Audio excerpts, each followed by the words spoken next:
vamos falar hoje sobre luto, um tema tão importante.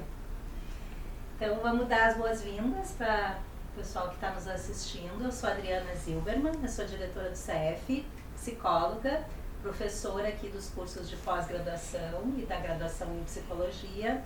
E tenho o maior prazer aqui de estar conversando com a Cláudia Santos, que é psicóloga e trabalha no Hospital de Clínicas há quantos anos, Cláudia? 17 anos. 17 anos, quase 2 décadas. Quase 2 décadas. Mas na área da saúde, hospital, há 30 anos apenas. Nossa!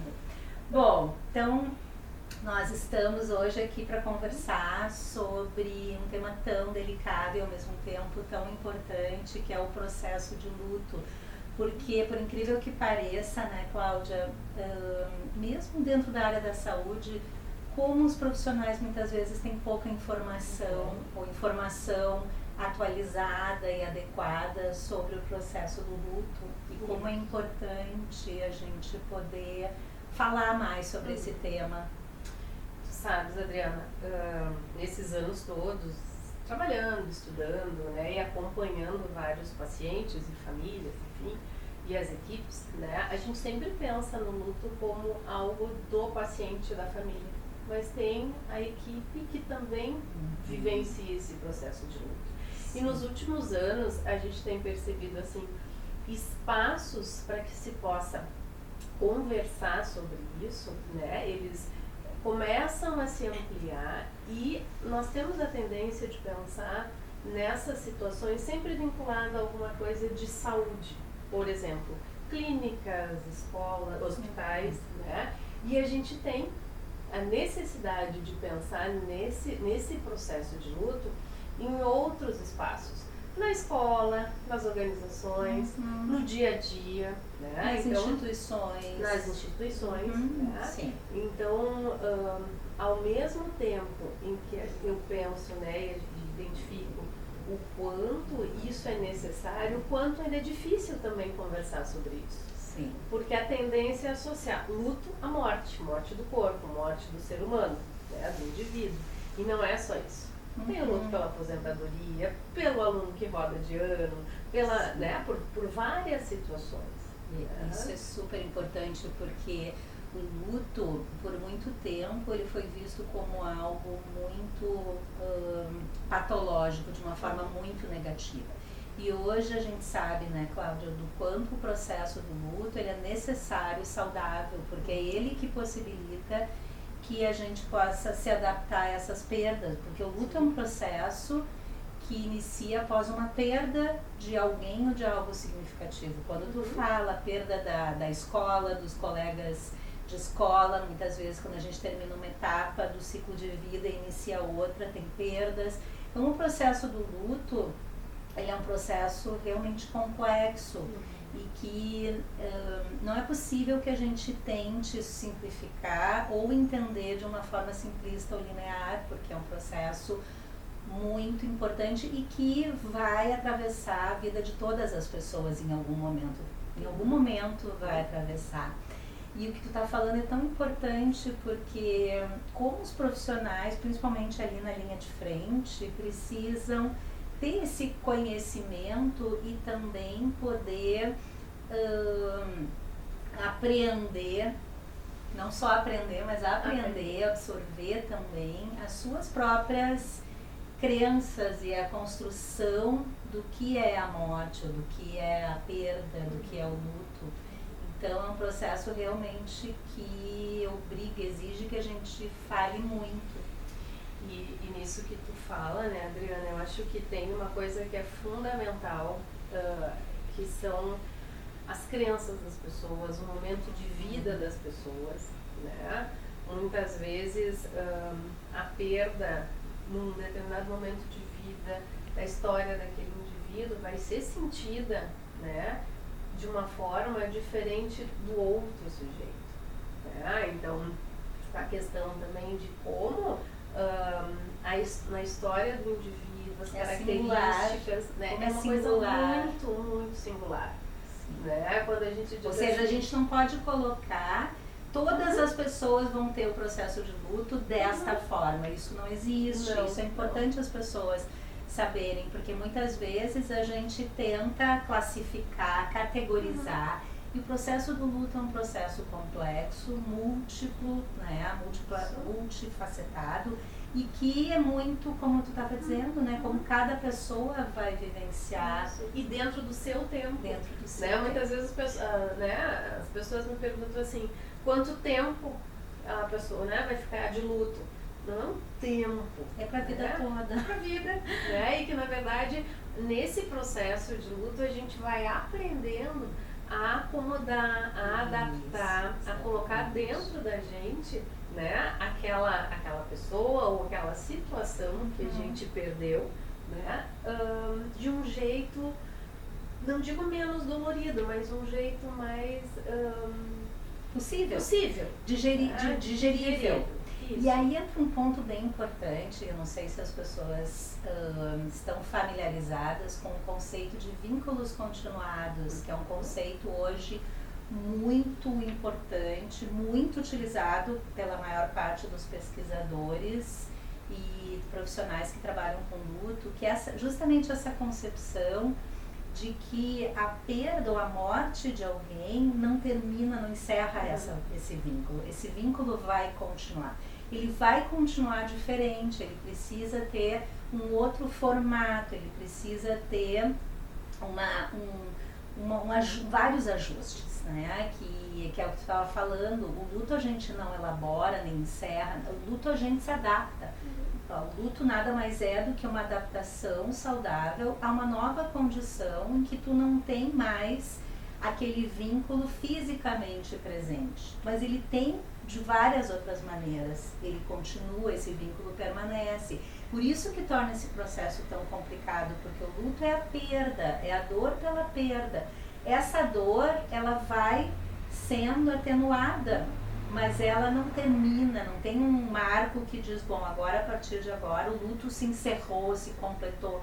Isso é mito, isso a gente sabe, os modelos hoje nos mostram que não é, o luto é um processo oscilante, que em alguns momentos a pessoa vai conseguir fazer uma série de ajustes, vai conseguir seguir os seus projetos de vida, mas vão ter momentos que vai lembrar, que vai sentir saudade, que vai se sentir mais vulnerável, que vão ter outros fatores que vão fazer com que aquela pessoa também em alguns momentos se sinta a mais em contato com aquele vínculo perdido. Então, como é um processo dinâmico e como, aí pensando também, né, Cláudia, nos profissionais que vão atuar, nós psicólogos, muitas vezes no consultório, muitas vezes na clínica, vão aparecer situações relacionadas onde às vezes uma perda, ela está ali mais subterrânea, ela está indiretamente ali no problema, no sintoma. E como, né, o profissional precisa ter essa sensibilidade e conhecimento para identificar esse processo e não patologizar.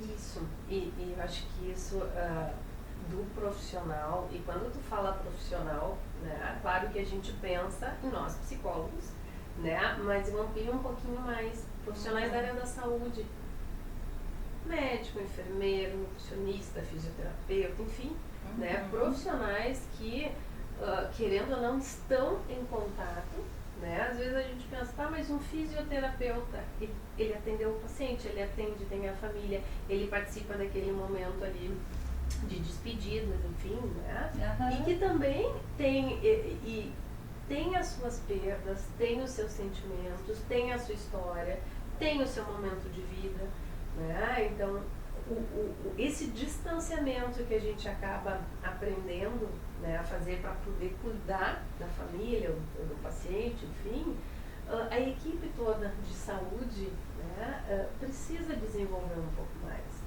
Quando tu fala assim no consultório estou eu e o paciente, né? Tô eu e a família, né? E aí pensando no paciente, quando a gente pensa num luto antecipatório, por exemplo, que é um tipo de luto, né? Um paciente que tem um diagnóstico, que está em cuidado paliativo, que tem um diagnóstico de terminalidade, então eles também já começam né, a vivenciar esse processo junto com a família, e a gente, enquanto profissional, cuidador daquela família, né, a gente também tem o nosso processo de luto. Né? Quando a gente perde o paciente, quando a gente perde, né, a continuidade da vida daquele paciente. Né? Então, assim, para o profissional, eu vejo muito o quanto é importante abrir espaço para conversar. E aí vamos pensar que eu, enquanto psicóloga, daqui a pouquinho chega no meu consultório uma enfermeira que vive essa história, essas situações no dia a dia e me traz essas situações. Então, como tu disseste, às vezes está lá atrás, né, lá no fundo, que através da situação de um paciente, né, ela traz coisas, né, o paciente acaba trazendo outras vivências. Sim. Né? Até porque o profissional que vai estar ali, seja de que área dentro da saúde for, essa pessoa também possivelmente vai ter que lidar com as suas próprias perdas quando vai se deparar com alguma situação que se cruza com a história dessa pessoa, com os sentimentos que mobilizam nela. Então, como é importante o conhecimento técnico, mas também essa preparação que uma boa especialização realmente pode trazer, uma boa formação para que as pessoas conheçam, desmistifiquem, entendam o processo do luto, para que realmente elas consigam ajudar, não só tecnicamente, que é super importante, sem dúvida, todos os procedimentos técnicos, mas também de poder atender todas as necessidades que vêm junto com a dor física, com outros desafios que o paciente tem, mas também a família, porque a família também precisa ser cuidada. A família também sente que está morrendo junto, muitas vezes, né, no luto antecipatório. Mas tem também um outro aspecto que eu estava pensando, que é um outro aspecto, uma outra forma que a gente também percebe muitas vezes o quanto isso é difícil.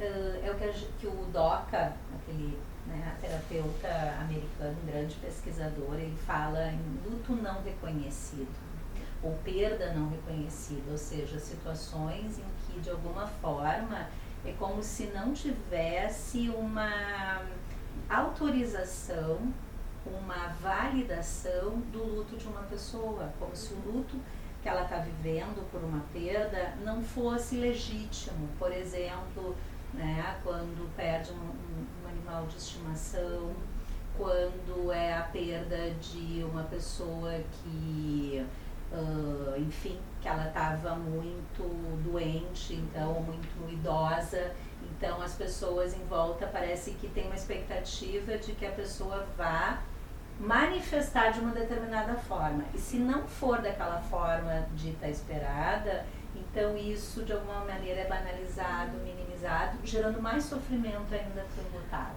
Tu sabes que dentro desse grupo do luto não reconhecido, eu vivencio muito o luto não reconhecido de gestantes que perdem o bebê intraútero. Isso é uma coisa muito forte, né, no sentido de que muitas me dizem assim, na minha família, ou as pessoas dizem assim, por que tu chora se tu não tinha vínculo, né? Não chegou a nascer? Não chegou a nascer, morreu antes de tu interagir. E aí, o que a gente vê e pesquisas mostram, o quanto essas mulheres entram neste processo de luto complicado, tá? Porque não conseguem buscar ajuda, ou porque são julgadas, ou temem sentir e expressar essa tristeza, e evoluem para quadros, né, mais depressivos, e aí mais complicados, não conseguem voltar para a atividade laboral, não conseguem reorganizar a família. Elas passam a acreditar realmente que o seu sofrimento é inadequado, é algo que é além do que além do que deveria, então isso vai ser um fator de impedimento, de bloqueio do processo natural do luto. E aí entra muito na via do julgamento. Né? As pessoas, essas famílias, eu falo elas porque a mulher é que acaba parindo um bebê sem vida, mas o casal, né, acaba se distanciando muito, porque daí a gente entra pro pro universo familiar, o casal, os irmãos deste bebê, que não são validados esses sentimentos, né? Não são autorizados e são julgados. Né? Tu nem conheceu o teu irmão, por que tu chora? Né? E aí a gente tem visto assim, o quanto os rituais de despedida, né, são importantes e ao mesmo tempo as questões por vezes simbólicas. Né? Por exemplo, a gente vê muito, e eu vou falar porque é muita minha vivência, abortamentos, é um luto não, a gestante perdeu o bebê, que né, acontece, como é que eu vou significar aquela perda? Né? Que ritual eu vou fazer para me despedir? Porque por vezes não consegue ter ali o bebê, é muito precoce. Então, formas de simbolizar essa perda, ou com algum objeto do bebê que eles vão colocar num lugar especial, né, o que vão guardar. Então, isso é super importante. Porque a gente não se dá conta que se a gente tranca essa fala, esse sentimento, isso vai repercutir, né, em todas as áreas daquele indivíduo. Né? E é exatamente o risco do luto complicado, é quando existe algum tipo de qualquer tipo de situação que bloqueia o fluxo natural do processo do luto, porque o luto ele vai andar no seu próprio caminho, ele vai acontecer como um processo natural, intuitivo, mas se tiverem fatores, e são múltiplos os fatores que bloqueiam, isso vai possivelmente pode direcionar para um luto complicado, que a gente sabe que vai ser mais ou menos em torno de 15% a 20% das pessoas vão desenvolver luto complicado. Então, é uma incidência alta. Sim. E por isso que a gente, como profissional, a gente pode fazer intervenções preventivas e terapêuticas como uma maneira de diminuir os riscos de luto complicado. Inclusive, luto é um dos fatores preditores para suicídio, para depressões mais graves. Então, é uma questão realmente muito séria. Precisamos muito falar sobre as consequências de um luto que não é bem direcionado por vários fatores. Né? Então, falar e estudar sobre isso. Eu acho que isso é importante, assim, aprofundar sobre isso. Porque o que a gente está conversando é a partir de todo um universo de vivências, de leituras, de experiências, né? Que a gente foi construindo ao longo da nossa carreira profissional. Várias décadas, né? Várias décadas, não nem só mais. Muitas décadas. E o que eu vejo assim, como um grande desafio hoje é o quanto se precisa olhar de uma forma atenta, né? O profissional da saúde precisa olhar, e o desafio é qual é o meu papel e qual é o meu lugar diante dessas situações, né, de enlutados, né? De que forma eu vou intervir, e prevenção é básica. Muito, principalmente a prevenção secundária, que é quando tem riscos de luto complicado, então a gente tem que se antecipar numa intervenção antes que se direcione para enfim, né, para a pessoa adoecer. Então, como é importante. E justamente por isso, né, Cláudia, o nosso curso de formação para profissionais é um curso aqui do CEF e FACEF que já existe há bastante tempo, mais de 10 anos, e agora ele foi reconfigurado, atualizado. A Cláudia vai coordenar o curso, né, a coordenação técnica, com uma equipe de professores de primeira. Excelentes, inclusive um professor, o Dr. Andy, que vem de Singapura para nos apresentar um protocolo para trabalhar com prevenção de burnout em profissionais. Então, como é importante preparar essas pessoas, os profissionais da área da saúde, como tu disseste, né, de várias áreas dentro da saúde, para fazer intervenções preventivas, intervenções terapêuticas, e também poder desenvolver habilidades para trabalhar, não só técnicas, mas habilidades, né? Então, é importante. E eu acho que, né, pensando e falando no curso, a gente pensou e vem pensando, e a gente construiu com muito cuidado e muito carinho, né? E tentando abranger todas as áreas, né? As áreas de intervenção, né? Porque eu acho que até hoje se reduz muito, uma coisa muito morreu, tá de luto, mas não é só morte, né? Então acho que a nossa proposta é essa, né, Adriana, assim, ampliar em vários espaços, né? Espaços de intervenção, espaços, né? E também pensando não só na teoria, né? Porque a gente precisa viver isso, a gente precisa discutir sobre isso. Então a gente pensou num programa teórico bem, né, robusto, com profissionais super preparados, capacitados, e espaços de supervisão também, né, onde se pensa em discutir as situações, onde o profissional que está fazendo essa formação possa trazer situações que ele acompanhe, talvez no consultório, na sua clínica, na sua instituição, e possa discutir conosco, né? Porque eu acho que isso vai enriquecendo. Na medida em que eu olho para o outro, eu também penso nas minhas coisas, reconfiguro, né? E eu acho que o que possibilita isso e otimiza essa aprendizagem para a prática é a supervisão feita em grupo, em equipe, essa troca, esse compartilhamento, né? Como isso é uma aprendizagem fantástica, essas experiências, e é uma coisa também que, bom, por muito tempo dando aula nas turmas de especialização, a gente vê também essa diversidade de olhares, essa pluralidade que acaba oportunizando também, né, olhar para esse colorido todo de diferentes formas e diferentes perspectivas, né? Como isso também tem sido uma experiência enriquecedora. E eu vejo também a ideia, porque a ideia do nosso curso é presencial. Sim. Né? Essa, no meu ponto de vista, nosso, né, faz a diferença. A gente vem de muito tempo, assim, online, distanciamento, é super bom, mas eu acho que para este tema, a gente precisa estar perto um do outro, a gente precisa viver, olhar no olho, sentir, olhar a reação de fato, quando tu fala uma situação, quando o colega traz, né, a vivência, né? A gente pensou também dentro dessa configuração de formação, momentos de prática, de atividades práticas, então a cada final de módulo de aula poder trabalhar coisas mais práticas, né?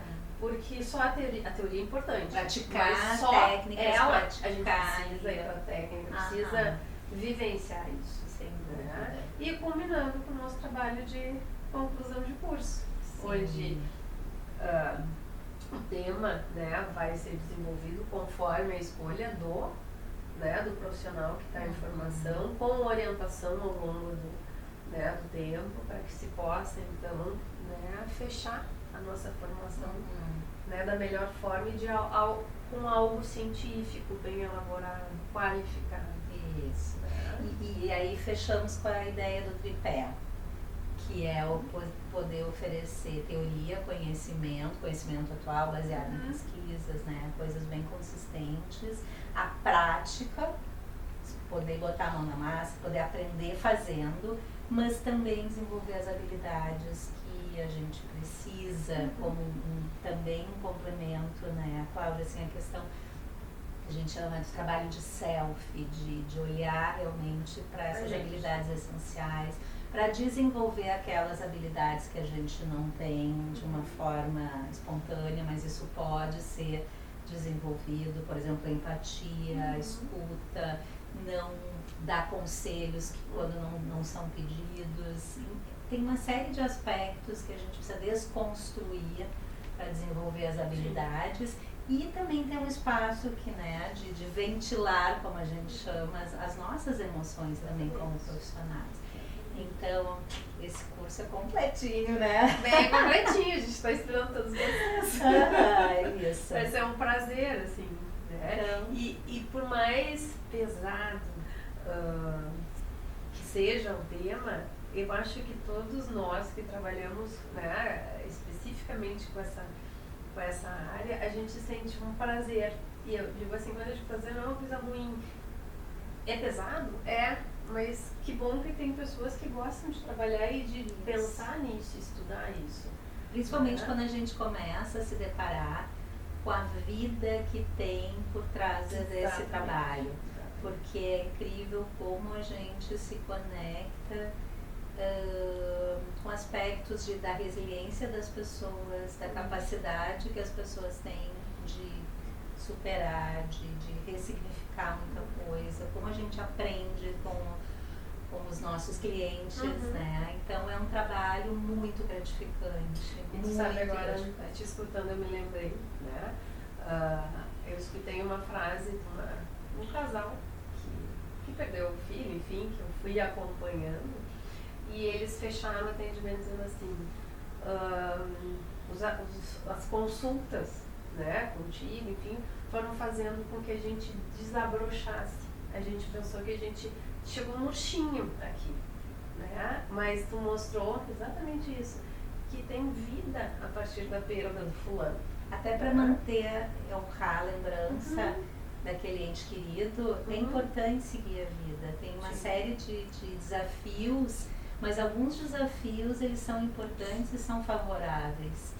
Porque quem está aqui continua carregando a memória de quem se foi. E isso também é muito importante. A construção de memórias. É importante. Ai, Cláudia, que bom, até esqueci que tinha uma câmera, foi muito bom o nosso papo. E é incrível, né? Porque acho que o brilho no olho, eu tô vendo o teu, não sei se tu tá vendo o meu. Mas é realmente um tema que faz parte da vida e temos que falar sobre. Então tá, foi um prazer conversar com vocês. E a gente está aí também para esclarecer dúvidas, pessoal. Quem quiser mandar alguma pergunta, a gente depois responde aí pelas redes e estamos super à disposição aqui. O CEF, o FACEF está sempre de portas abertas, aguardando vocês. Tchau, obrigada. Tchau.